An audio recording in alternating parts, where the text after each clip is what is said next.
Muy feliz sábado, queridos amigos, queridos hermanos. Es un gusto poder estar con ustedes aquí en la casa del Señor para compartir juntos el mensaje de la palabra de Dios. Un saludo a nuestros amigos y hermanos que están siguiendo la transmisión también por el canal de YouTube de la Iglesia de Olivos. Quisiera invitarlos a abrir la palabra de Dios en el Evangelio escrito por Mateo el capítulo 3. Vamos a abrir la palabra de Dios, Mateo capítulo 3. Y estaba pensando que quizás el título de este tema, de esta predicación, podría ser quizás cuando todo está mal. Cuando todo está mal. Es cuando todo está mal, cuando nosotros tenemos que ejercitar nuestra fe, donde nuestra fe se pone a prueba, donde nuestra realidad espiritual, de alguna manera, se manifiesta cómo estamos, si estamos realmente aferrados al Señor, si realmente nuestro estado espiritual está óptimo o está débil. Cuando todo está mal es donde se manifiesta realmente también el poder de Dios para salvar, para revelarnos más de su amor, para ayudarnos a confiar en Él. El capítulo 3 nos habla de un personaje muy importante en la Biblia, histórico, para el pueblo de Dios, para nosotros, por el testimonio, por el ministerio que él llevó adelante. Vamos a hablar hoy acerca de Juan el Bautista, la experiencia de Juan el Bautista. ¿Quién era Juan el Bautista? Bueno, vamos a leer el capítulo 3, lo voy a leer rapidito, para luego entrar en lo que dice a continuación. Vamos a entrar a lo que le pasó a Juan, ¿sí? Dice: en aquellos días se presentó Juan el Bautista predicando en el desierto de Judea y diciendo: arrepiéntanse, porque el reino de los cielos se ha acercado.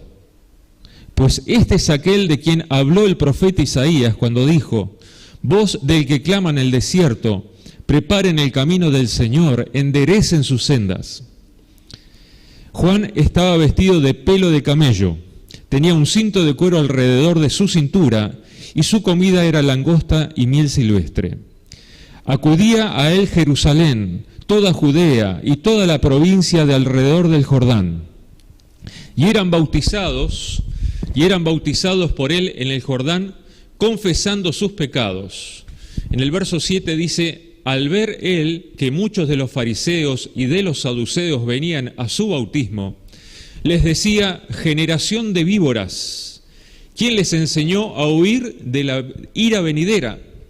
Produzcan pues frutos dignos de arrepentimiento, y no piensen decir dentro de ustedes mismos: a Abraham tenemos por padre, porque yo les aseguro que Dios puede levantar hijos a Abraham aún de estas piedras. Además, el hacha ya está puesta a la raíz de los árboles. Por tanto, todo árbol que no da buen fruto es cortado y echado al fuego. Yo a la verdad os bautizo en agua para arrepentimiento, pero el que viene tras mí, cuyo calzado yo no soy digno de llevar, es más poderoso que yo. Él los bautizará en Espíritu Santo y fuego. Su aventador está en su mano para limpiar su era. Recogerá su trigo en el granero y quemará la paja en el fuego que nunca se apagará. Bueno, este era Juan. Qué fuerza, ¿no? Qué fuerza, qué poder. Llamaba al arrepentimiento, a la entrega, reprendía la hipocresía con el caso de los fariseos. Llamaba a una conversión genuina, real. Y la función que tenía Juan, como dice en Mateo capítulo 3, el verso 3, era esa voz que clamaba en el desierto: preparen el camino del Señor, es decir, de Jesús. Su función era preparar el camino al Mesías. Vamos a Juan. Esto es a manera de introducción, ¿sí? A manera de introducción para conocer un poquito los detalles de cómo es Juan, para luego adentrarnos en la experiencia final de Juan. El Evangelio de Juan, vamos a ir, el capítulo 1. Juan capítulo 1, y vamos a leer el versículo 19 en adelante. Dice: este es el testimonio de Juan, cuando los judíos enviaron de Jerusalén sacerdotes y levitas a preguntarle: ¿quién eres tú? Él confesó y no negó, confesó: yo no soy el Cristo. Y le preguntaron: ¿qué pues? ¿Eres tú Elías? Dijo: no soy. ¿Eres tú el profeta? Él respondió: no. Entonces le dijeron: ¿quién eres? Tenemos que dar respuesta a los que nos enviaron. ¿Qué dices de ti mismo? Y dijo, en el verso 23, yo soy la voz de uno que clama en el desierto: enderecen el camino del Señor, como dijo el profeta Isaías. Los que habían sido enviados eran de los fariseos, y le preguntaron diciendo: ¿por qué pues bautizas si tú no eres el Cristo, ni Elías, ni el profeta? Juan les respondió diciendo: yo bautizo con agua, pero en medio de ustedes está uno a quien ustedes no conocen. Este es el que viene después de mí, quien es antes de mí, del cual yo no soy digno de desatar la correa del calzado. Estas cosas sucedieron en Betábara, al otro lado del Jordán, donde Juan estaba bautizando. Y el verso 29 dice: al siguiente día vio Juan a Jesús, que venía a él, y dijo: este es el Cordero de Dios que quita el pecado del mundo. Este es de quien yo dije: después de mí viene un hombre que es antes de mí, porque era primero que yo. Y yo no lo conocía, pero por esto vine bautizando con agua, para que él fuera manifestado a Israel. Además, Juan testificó diciendo: vi al Espíritu que descendía del cielo como paloma y que permaneció sobre él. Yo no lo conocía, pero el que me envió a bautizar con agua, él me dijo: sobre quien veas descender el Espíritu y permanezca sobre él, ese es el que bautiza con el Espíritu Santo. Y yo lo he visto y testifico que este es el Hijo de Dios. ¡Qué certeza! ¡Qué seguridad! Este es el Hijo de Dios. Y qué humildad también, porque él dijo: yo no soy el Mesías, yo simplemente soy un mensajero, esa voz que clama en el desierto para preparar el camino al Mesías. Esa es mi función. Y además, ¿cómo señaló a Jesús y dijo: miren, el Mesías, Jesús, yo no soy digno de ni siquiera desatar la correa de su calzado, de su sandalia? Dice: confesó y no negó. Era un hombre sincero, era un hombre valiente, era una persona que cumplió fielmente el ministerio. Y dice que cuando Jesús apareció, dijo: he aquí el Cordero de Dios que quita el pecado del mundo. Señaló a Jesús, sabía que Jesús era el Mesías, sabía que Jesús era el Cordero de Dios. Pero cuando todo estuvo mal, la fe de Juan falló. Porque cuando todo está mal en nuestra vida, a veces nuestra fe también falla. Pero la buena noticia es que tenemos un Dios que nos va a acompañar y nos va a comprender. Y vamos a ver esta etapa de qué le pasó a Juan cuando todo estaba mal. Vamos a abrir la palabra de Dios en el Evangelio de Lucas, el capítulo 7. Lucas capítulo 7. Lucas capítulo 7, el verso 18, nos relata acerca de que Juan estaba preso. Juan estaba en la cárcel. Ese mensajero de Dios elegido por Dios desde el vientre de la madre para cumplir la misión de llevar el mensaje que iba a preparar al pueblo de Dios para la venida del Mesías, para que creyeran en Él, para que se entregaran a Él, para que fuesen salvos. Ahora estaba preso. Ni Juan esperaba estar preso, ni los discípulos de Juan, porque Juan tenía sus discípulos también, esperaban que estuviese preso. ¿Qué pasó? ¿Qué pasó? Elena de White habla en el libro El deseo de todas las gentes. Ella describe muy lindo lo que ella va describiendo, los detalles. Nos dice que cuando Juan el Bautista estaba preso, sus discípulos se desanimaron, los discípulos de Juan, y empezaron a transmitirle a Juan mismo estas inquietudes, es decir, pero si vos sos el mensajero de Dios, si vos sos el mensajero del Mesías, si cumpliste fielmente tu ministerio, si Jesús es realmente el Mesías, ¿por qué permite que estés en la cárcel? ¿Por qué permite que estés preso? Y uno puede decir y preguntarse uno mismo, ¿por qué Dios permite que esté pasando por pruebas, por dificultades, por luchas, por enfermedades? Si Dios es real, ¿por qué me está pasando esto? ¿Te preguntaste alguna vez eso? Los discípulos de Juan le transmitieron esto a Juan, y Juan mismo empezó a dudar.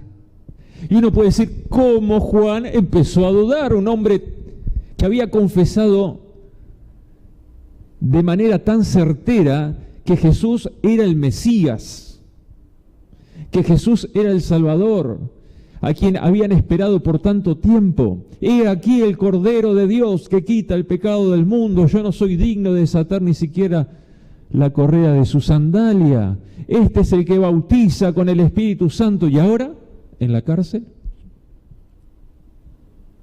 cuando todo está mal, cuando todo estaba mal, Juan empezó a dudar.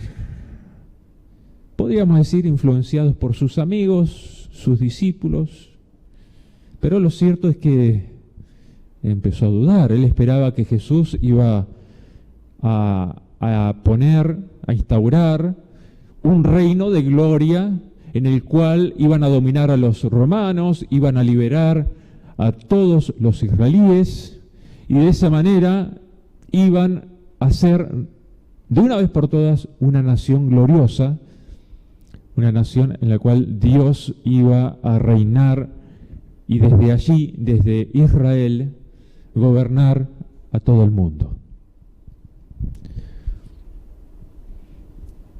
Cuando todo estaba mal, vamos a leer lo que pasó. Nos dice Lucas capítulo 7, el verso 18, que los discípulos de Juan le dieron las nuevas de todas estas cosas. Y llamó Juan a 2 de sus discípulos. Ustedes saben que Juan eligió a 2 en especial, porque no quería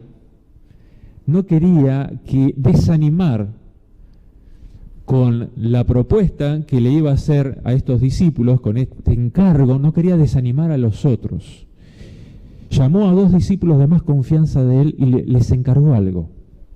Les dijo, ahí en el verso 19, los envió a Jesús para preguntarle, ¿eres tú el que había de venir o esperaremos a otro?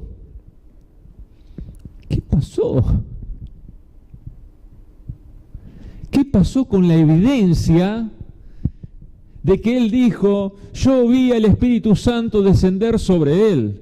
¿Qué pasó con esa evidencia que el que me dijo, a quien yo vea que el Espíritu Santo desciende sobre él, ese es el Mesías, y yo lo vi, y yo doy testimonio que este es el Mesías?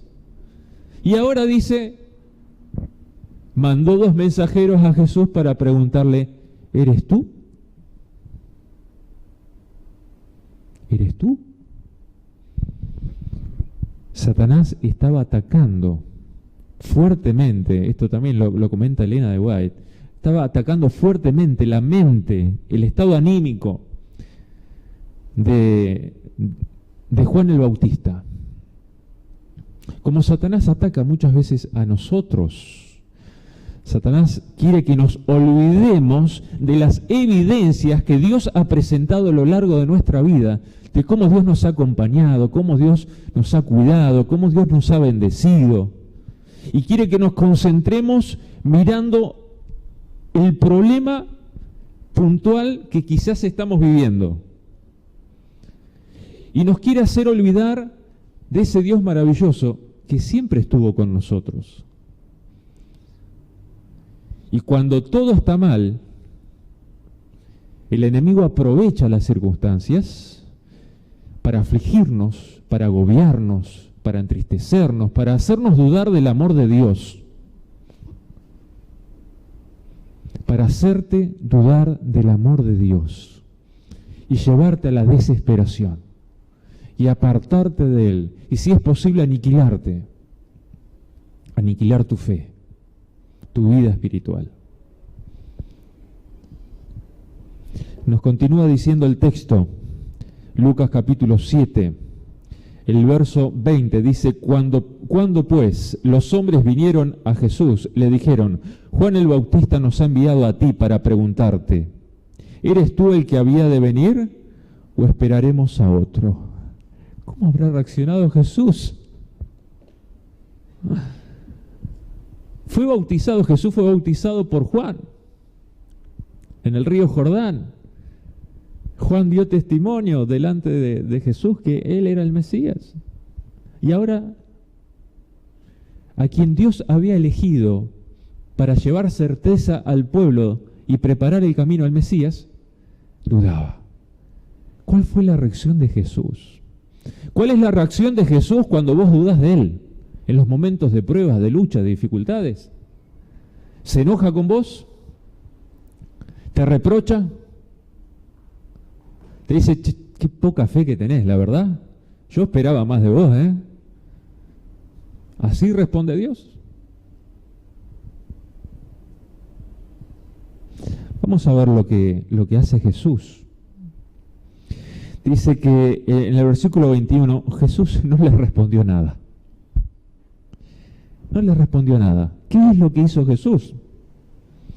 Dice, en esa misma hora sanó a muchos de enfermedades, plagas y espíritus malos, y a muchos ciegos les dio la vista. ¿Qué es lo que pensó Jesús? Obviamente Jesús se dio cuenta que el enemigo estaba atacando a Juan, que Juan estaba pasando por una terrible prueba. Jesús comprendió la situación de Juan. Comprendió también que estos dos mensajeros estaban con dudas. Jesús tenía que dar un testimonio que reforzara todo lo que había pasado anteriormente. Y por eso que no dio palabras, sino que mostró hechos. Los dos discípulos de Juan se quedaron ahí. Mientras esperaban la respuesta, Jesús empezó a sanar a las personas que venían a Él. Y mientras sanaba, les hablaba del reino de Dios, el reino de la gracia, el reino del amor, el reino de la justicia, de la verdad. Les hablaba del perdón, de la misericordia de Dios. Y sanaba a los enfermos. Y entonces, después que estos dos discípulos presenciaron eso, esa evidencia, les dice el verso 22, respondiendo Jesús les dijo, vayan y hagan saber a Juan lo que han visto y oído. Los ciegos ven, los cojos andan, los leprosos son limpiados, los sordos oyen, los muertos son resucitados, y a los pobres es anunciado el Evangelio. Y bienaventurado es aquel que no halle tropiezo en mí. Jesús desplegó otras evidencias que Los hechos no se pueden negar, como quien dice, ¿no? Los hechos no se pueden negar. Las argumentaciones se pueden negar, pero los hechos no se pueden negar. Y Jesús hizo hechos. Y dijo, miren, digan a Juan esto que vieron. Y después da una suave, muy suave reprensión. Dice, feliz. Y una reprensión positiva, positiva, cuando Jesús reprende a sus hijos o exhorta a sus hijos que lo aman y que confían. Jesús lo hace suavemente, nos anima a confiar en Él. ¿Recuerdan cuando los discípulos estaban en ese mar embravecido y pensaba que se hundía la barca? Y Jesús dormía y lo despertaron asustado a Jesús diciendo, Señor, levántate que perecemos. Y Jesús se levantó y paró la tormenta, calmó la tormenta y les dijo, hombres de poca fe, ¿por qué dudaron? ¿Sí? Una reprensión suave, que llama a la reflexión, que llama a recordar lo que Él ha hecho en nuestra vida, que no nos olvidemos, no hay razones para dudar de Dios. Cuando todo está mal, no hay razones para dudar de Dios. Y es por eso que Jesús les dio unas palabras suaves también. Bienaventurado, feliz el que no haya tropiezo en mí. Ahora, cuando Jesús tenía que reprender la hipocresía era fuerte, ¿no? A los fariseos, pero era fuerte porque era la manera de llegar al corazón de esos hipócritas. No sabía qué hacer Jesús. Con lágrimas en los ojos le decía, hipócritas, sepulcros blanqueados.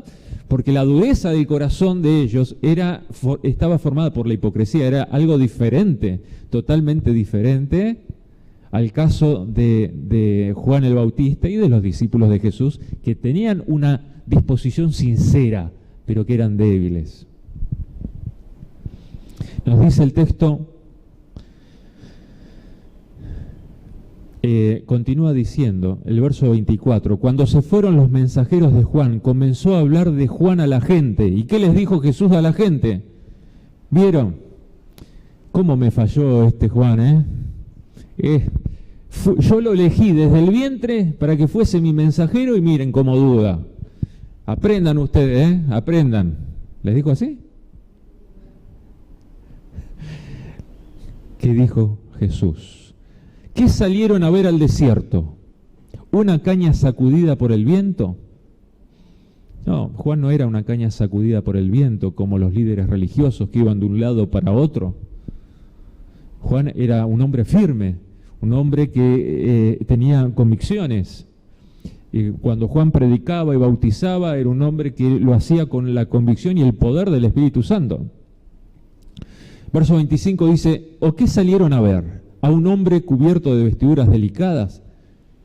Pero los que tienen vestiduras preciosas y viven en deleite en los palacios de los reyes están. ¿Sí? Juan estaba con vestiduras siempre sencillas. Entonces, ¿qué salieron a ver? ¿A un profeta? Sí, dice Jesús. Y les digo, y más que profeta, ¿sí? Más que profeta. Este es de quien está escrito, yo envío mi mensajero delante de tu rostro, el cual preparará tu camino delante de ti.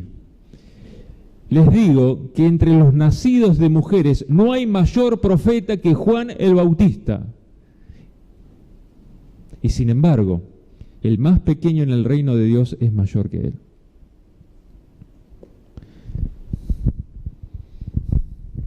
Qué hermosa actitud la de Jesús. Alguien que, podríamos decir, le falló, dudaba. Jesús, una vez que se fueron los mensajeros de Juan, no lo criticó a Juan. No criticó su debilidad o su incredulidad, sino que, ¿qué es lo que hizo? ¿Qué es lo que hizo? Les aseguro que no hubo mayor profeta que Juan. Ningún hombre nacido bajo mujer fue mayor profeta que Juan.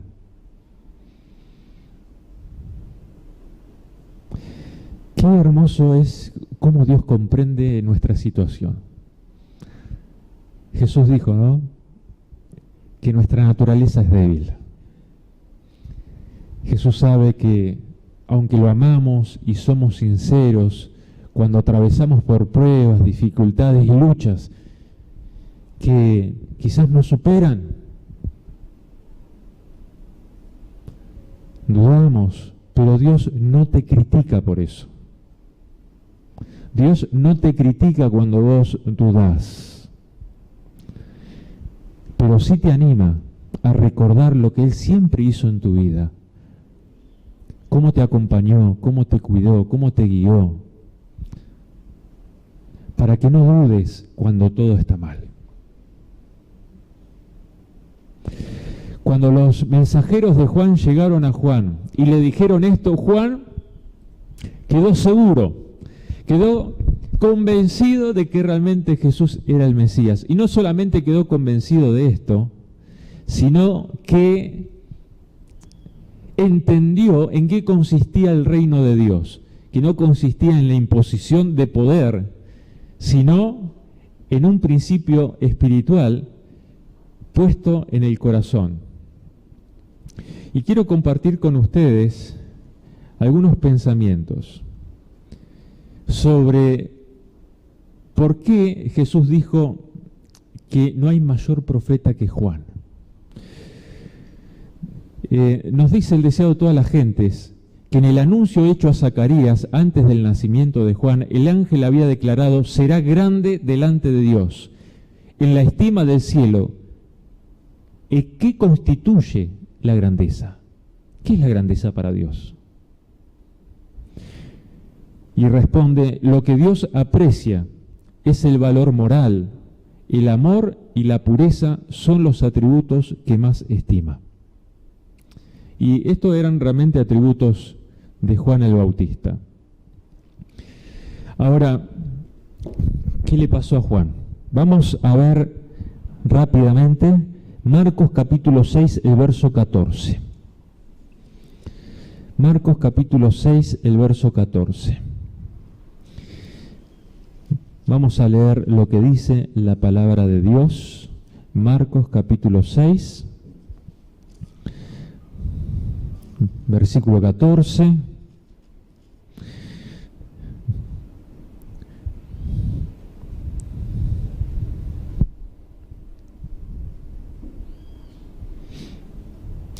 Vamos a leer el verso 17, el verso 17 en adelante. Dice: el mismo Herodes había enviado a prender a Juan y lo había encadenado en la cárcel por causa de Herodías, mujer de Felipe, su hermano, pues la había tomado por mujer.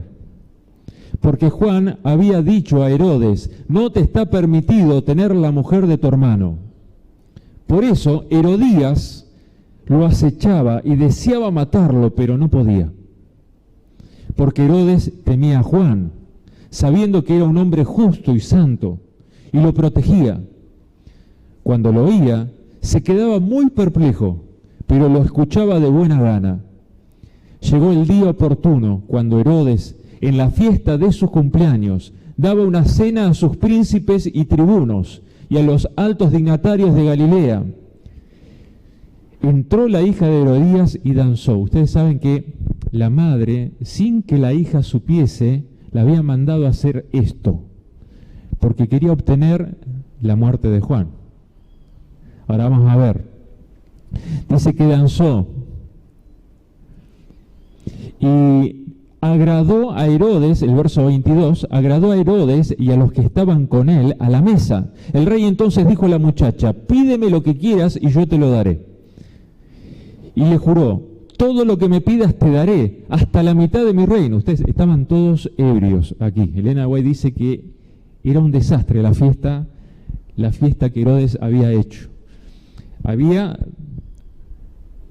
todas las perversiones que uno pueda, bueno, mejor no imaginar, ¿no? Pero todas las perversiones que existen estaban ahí.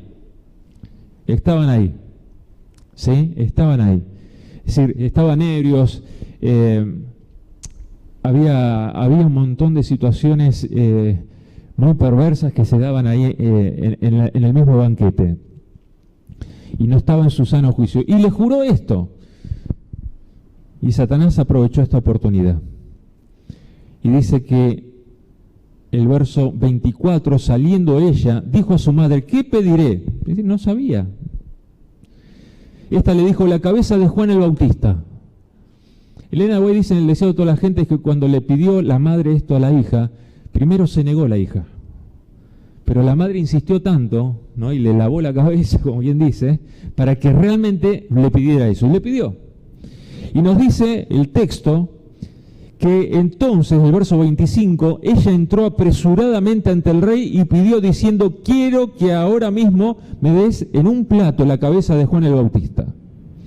El rey se entristeció mucho, dice que toda la sala quedó en silencio. Todo quedó en silencio. Y dice, pero a causa del juramento y de los que estaban con él a la mesa, no quiso desairarla. Enseguida el rey, enviando a uno de la guardia, mandó que fuese traída la cabeza de Juan. El guarda fue y lo decapitó en la cárcel. Trajo su cabeza en un plato y la dio a la muchacha, y la muchacha la dio a su madre. Cuando oyeron esto sus discípulos, vinieron y tomaron su cuerpo y lo pusieron en el sepulcro. Qué final, ¿no? Qué final en la vida de Juan. Un final inesperado. El mensajero que se encargó de preparar el camino al Mesías, llenos del poder del Espíritu Santo, ahora muere con esa muerte tan terrible. Lo decapitaron en la cárcel. Elena White dice, para muchos un profundo misterio rodea la suerte de Juan el Bautista. Se preguntan por qué se le debía dejar languidecer y morir en la cárcel. Y dice, nuestra visión humana no puede penetrar el misterio de esta sombría providencia, pero esta no puede conmover nuestra confianza en Dios, cuando recordamos que Juan no era sino partícipe de los sufrimientos de Cristo. Todos los que sigan a Cristo llevarán la corona del sacrificio. Serán, por cierto, mal comprendidos por los hombres egoístas y blanco de los feroces asaltos de Satanás. El reino de éste se estableció para destruir ese principio de la abnegación, el reino de Satanás, ¿verdad? Y peleará contra él donde quiera que se manifieste. La furia satánica se manifestó contra Juan el Bautista, como también se manifiesta contra tu vida. Satanás quiere destruirte, quiere desanimarte, quiere alejarte de Dios. Jesús no se interpuso para librar a su siervo. ¿Por qué Jesús no se interpuso para librar a su siervo? Hoy en día muchos predican el evangelio de la prosperidad, ¿no? Todo te tiene que ir bien. Si vos crees en Jesús, todo te tiene que ir bien, no te tiene que pasar nada malo, no te tiene que agarrar COVID, o lo que sea, ¿no? Son medio ahí inmortal, lleno de plata.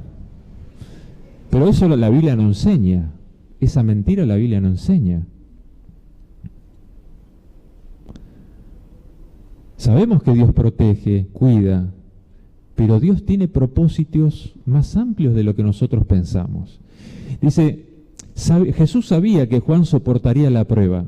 Gozosamente habría ido el Salvador a Juan para alegrar la lobreguez de la mazmorra con su presencia, pero no debía colocarse en las manos de su enemigo, ni hacer peligrar su propia misión. Gustosamente habría librado a su siervo fiel, pero por causa, fíjense, presten atención a esto, por causa de los millares que en años ulteriores debían pasar de la cárcel a la muerte, Juan había de beber la copa del martirio. Iba a ser un testimonio para fortalecer a generaciones futuras, cuando pasaran por la cárcel y la muerte, pudieran acordarse de Juan, este mensajero amado de Dios, para que confiasen en Dios, aún en la misma muerte. Mientras los discípulos de Jesús languideciesen en solitarias celdas, o pereciesen por la espada, el potro, la hoguera, aparentemente abandonados de Dios, es decir, Dios no te abandona. Por más que vos sientas que Dios te abandonó, Dios no te abandonó. Y tenés que creer a la palabra de Dios, a la promesa de Dios, no a tus sentimientos, porque los sentimientos son engañosos. Y a veces nuestros sentimientos y pensamientos nos pueden decir que Dios nos abandonó, pero la promesa de Dios permanece firme. Dios no te abandona. Tienes que creer a su palabra y luchar contra tus pensamientos y sentimientos, muchos de ellos puestos para el enemigo, para que dudes de Dios y que tu fe sea aniquilada porque quiere destruirte.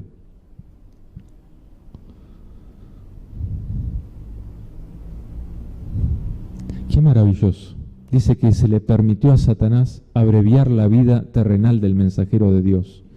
Pero el destructor no podía alcanzar esa vida que está escondida con Cristo en Dios. Podía destruir su cuerpo temporalmente, pero no destruirlo por la eternidad. Satanás se regocijó por haber causado pesar a Cristo, pero no había logrado vencer a Juan. La misma muerte le puso para siempre fuera del alcance de la tentación. En su guerra, Satanás estaba revelando su carácter. Puso de manifiesto delante del universo que la presenciaba su enemistad hacia Dios y el hombre. Y termino con esta conclusión. Dice, Dios no conduce nunca a sus hijos de otra manera que la que ellos elegirían si pudiesen ver el fin desde el principio. Y esto lo dice en el final de este capítulo. Y discernir la gloria del propósito que están cumpliendo como colaboradores suyos. Ni Enoc, que fue trasladado al cielo, ni Elías, que ascendió en un carro de fuego, fueron mayores o más honrados que Juan el Bautista, que pereció solo en la mazmorra.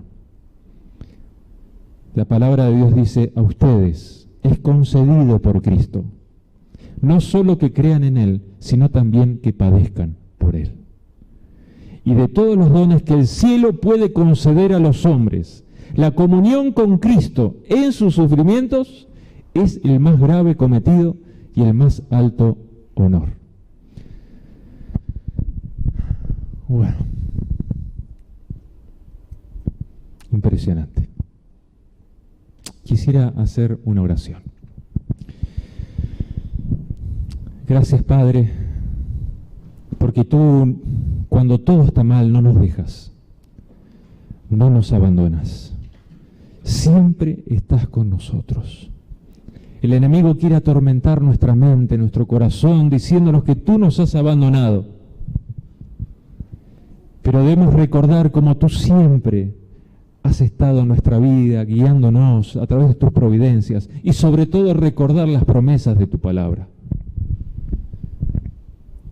Quiero pedirte que estés de manera muy especial fortaleciendo y animando a nuestros hermanos y amigos que están en este momento escuchando este mensaje, para que, a pesar de las luchas que están afrontando, las dificultades, quizás aprisionados, no en una prisión física, pero sí en una prisión espiritual, una prisión anímica, puedan recordar que tú eres ese Dios de amor que vino a este mundo para amarnos, reconciliarnos con Él, perdonándonos y dándonos una nueva oportunidad y diciéndonos, yo estoy con ustedes todos los días hasta el fin del mundo. Fortalécenos en ti, Señor. y gracias por ser comprensivo con nosotros. En el nombre de Jesús. Amén.